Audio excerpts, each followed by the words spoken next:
The Liber Pontificalis is a book of biographies of popes from St. Peter until the 15th century. The original publication of the Liber Pontificalis stopped with Pope Adrian II of Pope Stephen V, but it was later supplemented in a different style until Pope Eugene IV and then Pope Pius II. Although quoted virtually uncritically from the 8th to 18th century, the Liber Pontificalis has undergone intense modern scholarly scrutiny. The work of the French priest Louis Duchesne, and of others, has highlighted some of the underlying redactional motivations of different sections, though such interests are so disparate and varied as to render improbable one popularizes claim that it is an unofficial instrument of pontifical propaganda. The title Liber Pontificalis goes back to the 12th century, although it only became current in the 15th century, and the canonical title of the work since the edition of Duchesne in the 19th century. In the earliest extant manuscripts it is referred to as Liber Episcopalis in quo continenter acta beatorum pontificum urbis Romae, and later the Gestura Chronica Pontificum. Authorship. During the Middle Ages, St. Jerome was considered the author of all the biographies up until those of Pope Damasus I,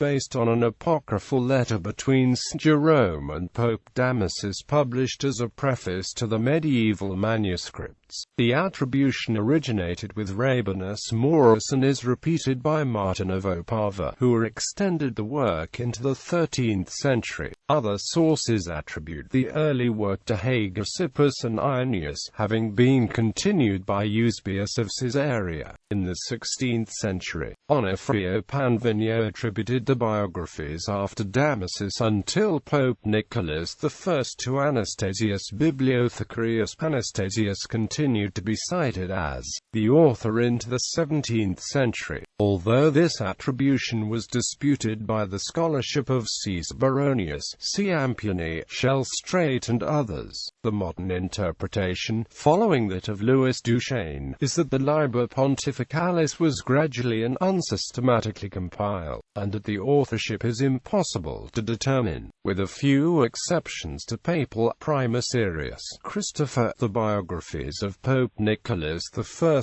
and Pope Adrian II to Anastasius, Duchesne and others have viewed the beginning of the Liber Pontificalis up until the biographies of Pope Felix III as the work of a single author, who was a contemporary of Pope Anastasius II, relying on Catalogus Liberianus, which in turn draws from the papal catalogue of Hippolytus of Rome, and a Leonine catalogue, which is no longer extant. Most scholars believe the Liber Pontificalis was first compiled in the 5th or 6th century, because of the use of the vestiarium, the records of the papal treasury. Some have hypothesized that the author of the early Liber Pontificalis was a clerk of the papal treasury. Edward Gibbon's Decline and Fall of the Roman Empire summarized the scholarly consensus as being that the Liber Pontificalis was composed by apostolic librarians and notaries of the 4th and 6th centuries, with only the most recent portion being composed by Anastasius. Duchesne and others believe that the author of the first addition to the Liber Pontificalis was a contemporary of Pope Silverius, and that the author of another edition was a contemporary of Pope Conon, with later popes being added individually and during the reigns or shortly after their deaths. Content. The Liber Pontificalis originally only contained the names of the bishops of Rome and the durations of the pontificates. As enlarged in the 6th century, each biography consists of the birth name of the pope and that of his father, place of birth, profession before elevation, length of pontificate, historical notes of varying thoroughness, major theological pronouncements and decrees, administrative milestones, ordination, date of death, place of burial, and the duration of the ensuing seed vacant. Pope Adrian II is the last pope for which there are extant manuscripts of the original Liber Pontificalis. The biographies of Pope John VIII, Pope Marinus I, and Pope Adrian III are missing, and a biography of Pope Stephen V is incomplete. From Stephen V through the 10th and 11th centuries, the historical notes are extremely abbreviated, usually with only the pope's origin and reign duration. Extension. It was only in the 12th century that the Liber Pontificalis was systematically continued, although papal biographies exist in the interim period in other sources. Petrus Guillermi. Duchesne refers to the 12th century work by Petrus Guillermi in 1142 at the monastery of St. Giles as the Liber Pontificalis of Petrus Guillermi. Guillermi's version is mostly copied from other works with small additions or excisions from the papal biographies of Pandulph, nephew of Hugo of Alatri, which in turn was copied almost verbatim from the original Liber Pontificalis, then from other sources until Pope Honorius II, and with contemporary information from Pope Pascal II to Pope Urban II. Duchesne attributes all biographies from Pope Gregory VII to Urban II to Pandulph, while earlier historians like Giesbrecht and Watterick attributed the biographies of Gregory VII, Victor III, and Urban II to Petrus Pisanus, and the subsequent biographies to Pandulph. These biographies, until those of Pope Martin IV, are extant only as revised by Petrus Guillermi in the manuscripts of the monastery of St. Giles, having been taken from the Chronicle of Martin of Opava. Early in the 14th century, an unknown author built upon the continuation of Petrus Guillermi, adding the biographies of Popes Martin IV through John XXII, with information taken from the Chronicon Pontificum of Bernardus Scaedonus,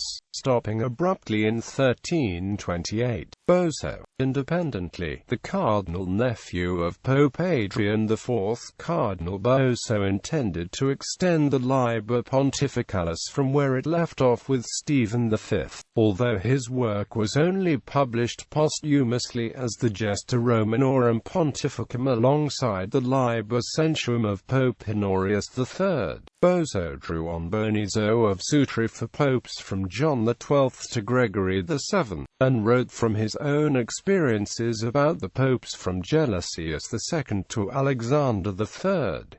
Western Schism. An independent continuation appeared in the reign of Pope Eugene IV, appending biographies from Pope Urban V to Pope Martin V, encompassing the period of the Western Schism. A later recension of this continuation was expanded under Pope Eugene IV, 15th century. The two collections of papal biographies of the 15th century remain independent, although they may have been intended to be continuations of the Liber Pontificalis. The first extends from Popes Benedict XII to Martin V, or in one manuscript to Eugene IV. The second extends from Pope Urban VI to Pope Pius II. Additions. The Liber Pontificalis was first edited by J. Barsaeus under the title Anastasiae Bibliothecarii Vitae seu Gesta Romanorum Pontificum. A new edition, including the Historia Ecclesiastica of Anastasius, was edited by Fabrotti. Another edition, editing the older Liber Pontificalis up to Pope Adrian II